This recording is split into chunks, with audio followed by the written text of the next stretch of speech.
Salutations guys, and welcome back to my channel. So in this video, I'm going to be teaching you guys the positioning I use to hit diamond on support. Positioning is an ever-changing field, so I'm going to equip you guys with some fundamentals you can always use even after this video becomes old. The first thing I want to talk about is natural cover. This is any and all cover the map has that will always be there.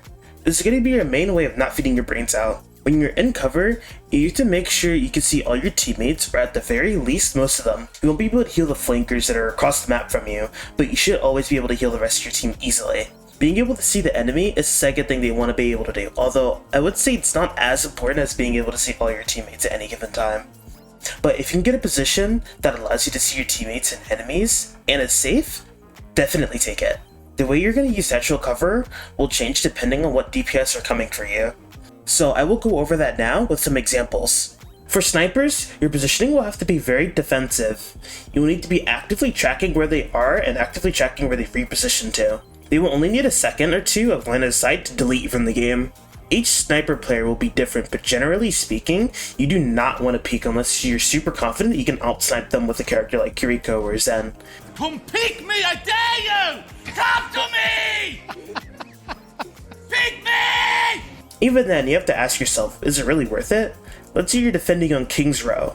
If you can kill the Widow sniping from the top window, she respawns after a few seconds, and then she's right back to where she was a few moments ago. If you lose the duel, you have to run all the way back and your team is down to support, and your team will likely lose the point. And this broken record spinning less circles in the bar. I recommend you play defensively and just heal whatever damage your team is taking. If their sniper isn't getting any picks, they're useless. You're actively countering their pick by not getting killed by them. Let's look at an example of this in King's Row. So when you're defending first point in King's Row, let's say there's a Widowmaker. So let's say there's a Widow sitting up there looking for picks. The natural cover that you're going to want to use is this hotel. So this big wall, right? So you have full sight lines of your team and the enemy team. If you want, you can even play behind this. So this is more natural cover if you need to play a little bit more defensively. So this is probably ideal. So if you're ever about to die, you can just sit here for a little bit. You can still kill people like this on these two sight lines while you regen your health. If you ever need to back up more, you have this little room here. So you can use this wall as like your natural cover to keep healing. So you can heal whatever allies are like here, and you can want to slowly push up with them as they try to retake. To be aware of the hotel, as the enemies can push through there. Sounds going to be your best friend in terms of telling if anyone's in hotel.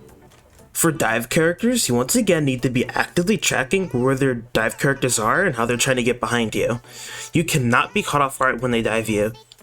Talk to your other support and tell them that you'll stay near them or they should stay near you. The best way to counter dives, in my experience, is to heal whoever's getting targeted. If your support or any of your teammates get dived, heal them as soon as possible. And if you get attacked, ask for heals and pray that they actually heal you in time. Additionally, you can go the aggressive route and try to kill the divers. For me, I really like playing Moira against any fast-moving characters like Genji or Tracer, or hard to hit normally. And Ana's Sleep Dart is another amazing way to shut down a dive. Sleep them, and they're dead 9 out of 10 times. Lastly, Baptiste can do quite well against dive characters. His burst heal is amazing for healing teammates who are about to die, and yourself. In addition to his immortality field, which is quite nasty against divers who are just about to get the kill on one of your teammates, and you stop them from dying at the very last second. Not to mention, his damage is quite good if you can hit your shots. The last tip I have for countering dive characters is to listen out for footsteps. If you have headphones, turn them up and listen for footsteps. All heroes have unique sounds for their footsteps, and I'll play some examples here.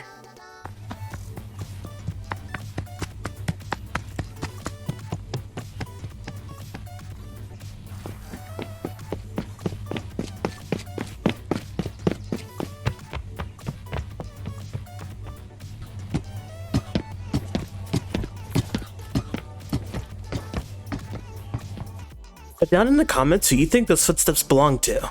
Lastly, for brawling characters, staying out of their DPS's and tanks' effective range is going to be your best bet. Brawling characters tend to have shorter range, so remembering to back up and use longer range supports is going to be your best bet on living. Because these characters are shorter range, you could normally peek and get some extra damage while they're farther away. Look to hit anti-nades or any other aggressive utility you may have to mess with them. Additionally, you can choose to mirror the brawling comp that you're up against using characters like Lucio or Baptiste or Moira that do really good when your team comp is really close together. Although, this only works if your team is on the same page about mirroring and playing the brawler comp better. Let's use one more example on King's Row. So here, let's imagine that it's a brawl comp versus brawl comp and you're on Ana. So here, there's no way that the enemy team can really reach you. So you have full sight lines over like what's happening. You can heal your tanks and like whoever else you need to heal. And even potentially look for some anti-nades and, you know, you can do what you need to do from up here. If you do need to take cover from like poke damage, you can always fall back and wait for your support passive to heal you. And if the enemy team comp really like destroys yours and you need to back off quick, you just run and then you drop down here. And then you want to look to reposition around this corner here. And now you have full sight lines of everything. You can still potentially look for anti-nade, although it'd be a little bit harder from this angle.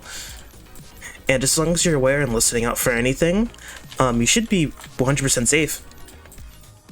When I play ranked, this is how I tend to think about positioning overall. There are many variables to account for, and you may need to mix and mash these strategies in order to reduce your death count. So to review before I wrap this video up, natural cover is any cover on the map that you can use to protect yourself against attacks. This is going to be one of the fundamentals and support you're going to have to learn and improve on. Making sure you have vision of all your teammates is top priority.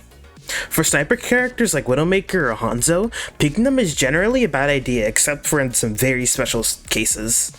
Not dying to the snipers is the best way to counter them, as they aren't getting any value from them.